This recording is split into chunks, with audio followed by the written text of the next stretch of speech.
Hey everybody, Pastor Brandon from Calvary Chapel of Lafayette, and today we're going to talk about guarding our hearts.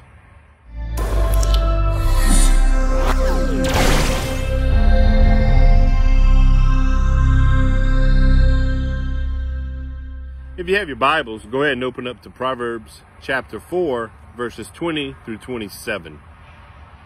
And these verses read as such: My son, give attention to my words. Incline your ear to my sayings. Do not let them depart from your eyes. Keep them in the midst of your heart, for they are life to those who find them, and health to their flesh. Keep your heart with all diligence, for out of it springs the issues of life. Put away from you a deceitful mouth, and put perverse lips far from you. Let your eyes look straight ahead, and your eyelids look right before you. Ponder the path of your feet, and let all your ways be established. Do not turn to the right or the left. Remove your foot from evil. So as you read through this text, I can picture Solomon gathering his sons or even his daughters around him to speak to them, to impart wisdom into their lives. I can see him maybe gathering them around the throne room, or maybe they're in his living chambers, and he was bringing them close to him to give them some wisdom. I can remember talking to my dad about issues of life, and him giving me direction and counsel on how life should be. And sometimes it was uncomfortable, but it always ended with him saying, if you have any questions or any kind of concerns, you can come to me and ask me. And I can see Solomon doing this here. I can see him also, if he was talking to kids today, he might say, hey, come on over here. Let me give you some wisdom. Let me talk to you about life. Put the cell phones away, turn the YouTube off, get off of Facebook, put that video game away. It's time to listen to stuff that is important. And so he's going to be talking to his kids here. And what was so important that Solomon would stress for them to come, that this wisdom that he was going to be of a life-giving nature. You know, this word was going to be a life-giving nature to them. What was so important? Well, let's read Proverbs 4:23 one more time. It says, keep your heart with all diligence, for out of it springs the issues of life. Solomon is telling them here to guard their hearts, because the issues of life flow through it. Your heart is extremely valuable, and it needs to be guarded. I don't know about you. I don't protect and guard things that are worthless. If they are of importance to me, I will protect them by locking them away, or I will protect them by setting guard over them, or having a combination to get into a safe. There is some kind of mechanism that I will use to guard those things which are important. And our heart is just that. It is important. It is worth guarding. Your heart is the source of everything you do. King Solomon says, the springs of life flows out of it. If you have a spring of water and it flows, it is a living, moving organism, and it can bring life to people.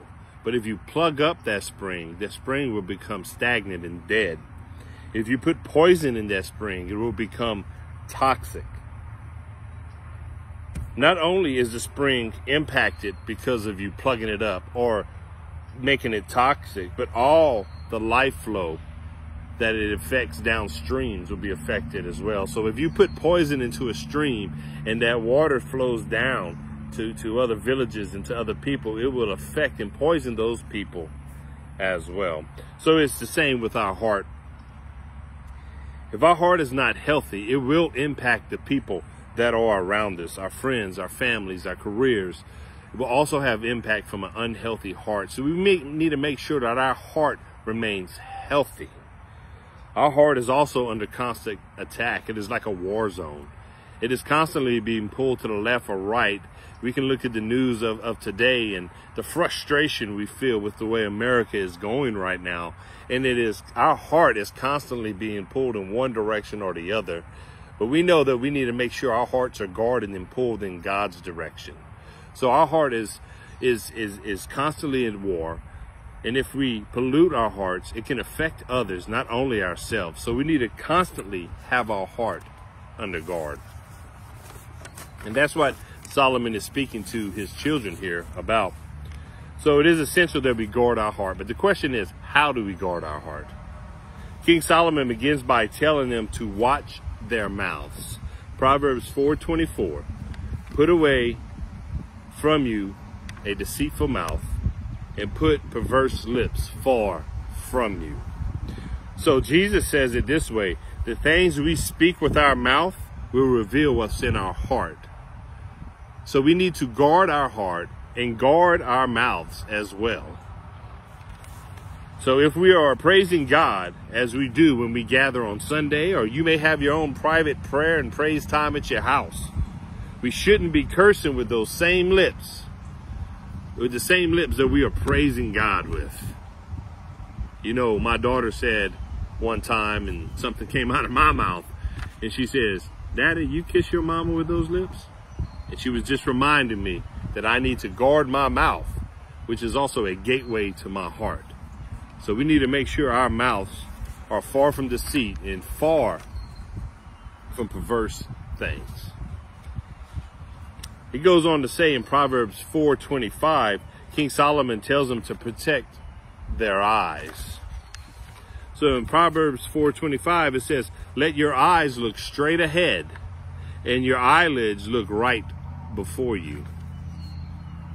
So Jesus describes the eyes as the lamp of the body. It is what gives it light. It is what our brains take in so much information from our eyes. So what is significant about this? You take in the sights through your eyes. Where you focus, or are you looking at things that are good? Are you looking at things that are godly? Or are you looking at things that are worldly that can rot your heart?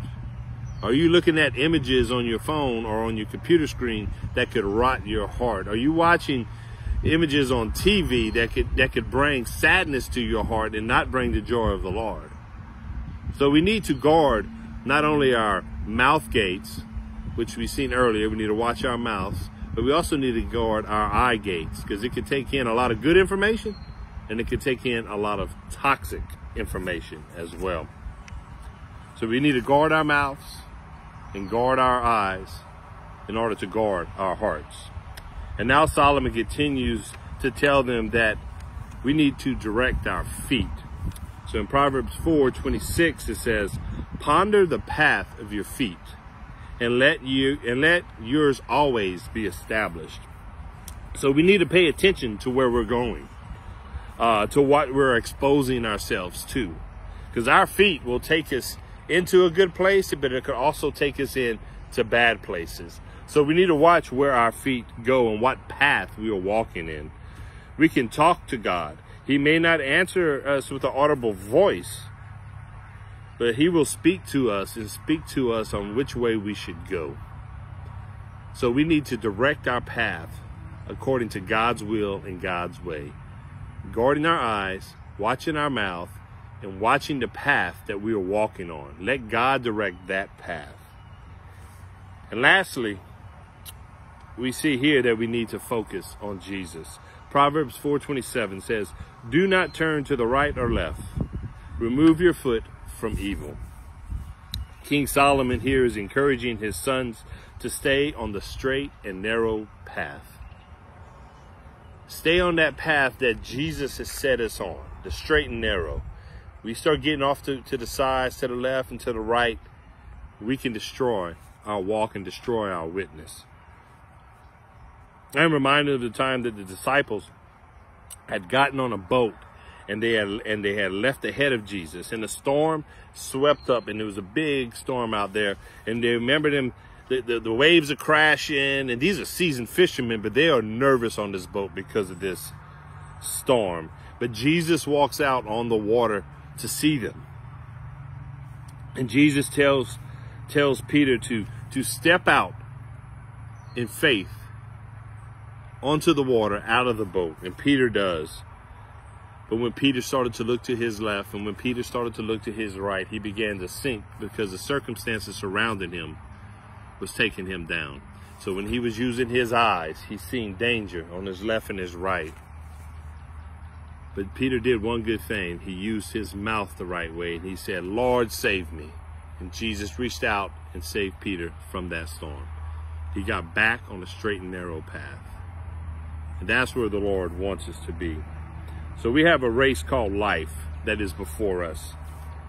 And do you want to win that race in life? I think we all want to win the race of life. I think we all want to do well for Jesus. So we need to focus on Jesus.